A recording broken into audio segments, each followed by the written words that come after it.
Melalui video ini, saya tak nak minta banyak. Tidak kiralah siapa pun anda, apa jua kecenderungan politik anda, parti mana pun yang anda sokong. Saya cuma minta kita sama-sama bersatu hati demi kepentingan rakyat dan juga negara ini. Tiada lain. Takkan itu pun susah untuk dicapai bersama-sama. Kita intro dulu. La la la la la la la la.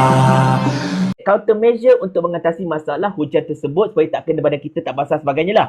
Macam tu juga fokus ekonomi ini whatsoever. Yes, the future is bleak. Really.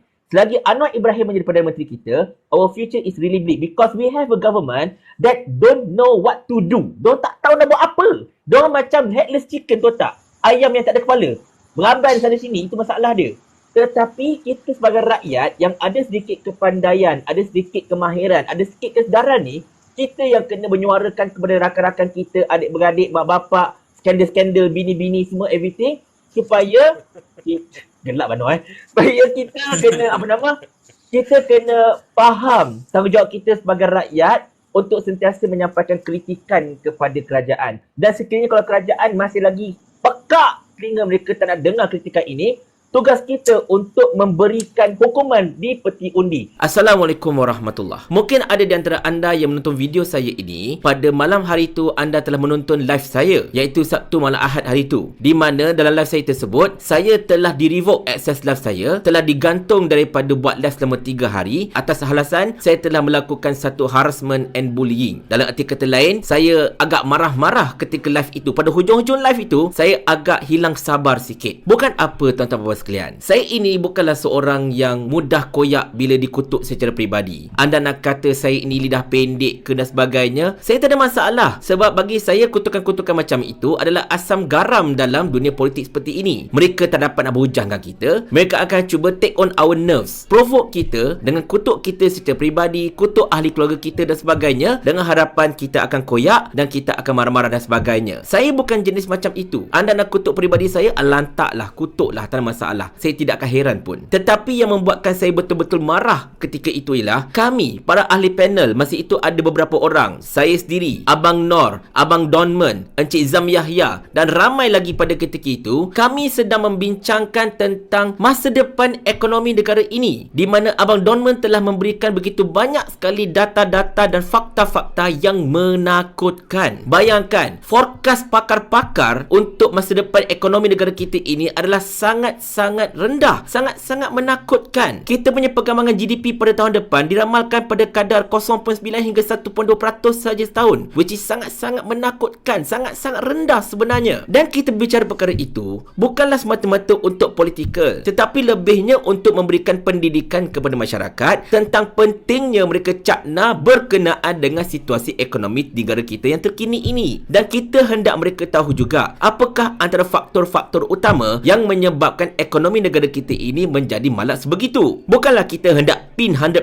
kesalahan itu secara politikal, tetapi kita membincangkan secara ilmiah tentang mana-mana faktor yang memungkinkan ekonomi negara kita ini bermasalah. Dan rumusan kami pada malam itu ialah ekonomi negara kita ini bermasalah kerana kerajaan yang ada sekarang ini sebagai contohnya tidak mempunyai dasar ekonomi yang jelas dan juga yang betul-betul strategik. Sebaliknya, kita dapat lihat kerajaan sekarang ini macam headless chicken, seperti ayam kehilangan kepala. Tidak ada hala tuju, main belasah sana belasah sini, tetapi tidak ada sebarang pathway yang konkret. Dan dalam masa yang sama juga diburukkan lagi keadaan, kita mempunyai seorang Menteri Kewangan yang bukannya full time, sebaliknya part time dan suka ikut Perdana Menteri berjalan-jalan. Kita juga mempunyai Menteri Ekonomi yang saya tak tahu pergi manakah formulanya. Dan yang paling penting sekali tuan-tuan, kita ada seorang Perdana Menteri yang mungkin terlupa bahawa beliau bukanlah Ketua Pendakwa Raya ataupun Ketua Pesuruhjaya SPRM. Dan semua ini berdasarkan kepada fakta, bukan kerana kita hendak hentam kerajaan Madani ini sekalipun. Tetapi anak-anak papa di bawah itu masing-masing komen pasal 33 bulan lah,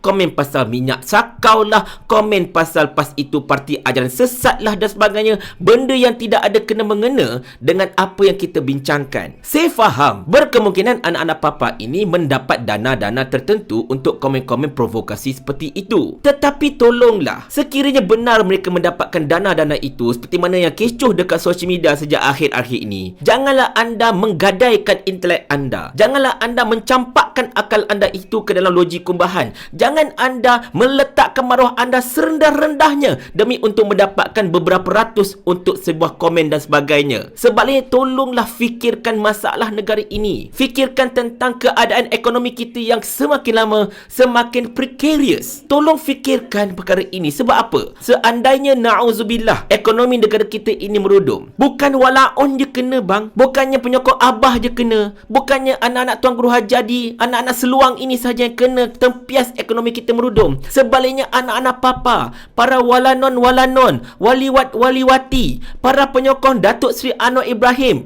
para penyokong Datuk Seri Ahmad Zahid Hamidi, para penyokong kerajaan perpaduan ini, tidak kiralah apa jua bentuk, rupa dan juga nama anda, semua kena. Sebab kita ialah rakyat Malaysia. Kita memang bergantung harap kepada ekonomi negara ini. Tak tahulah kalau anda ini ada kad ahli PKR ataupun kad ahli UMNO, ataupun anda ni ada kad penyokong kerajaan perpaduan, maka anda boleh claim dengan kad ini saya adalah kebal daripada sebarang masalah ekonomi yang melanda negara ini. Kalau macam itu, saya pun nak apply. Tapi masalah tak ada. Tidak ada sesiapa pun yang boleh terselamat sekiranya auzubillah negara ini mengalami masalah kewangan. Kerana itulah saya cukup-cukup marah tuan-tuan puan-puan sekalian. Sekali lagi, saya tidak marah kalau anda kutuk peribadi saya. Lantak anda lah kat situ. Tetapi tuan-tuan dan puan-puan sekalian, tolong fikirkan masa depan negara ini. Kalau bukan untuk masa depan anda pun, fikirkan masa depan untuk anak cucu anda pada masa akan datang.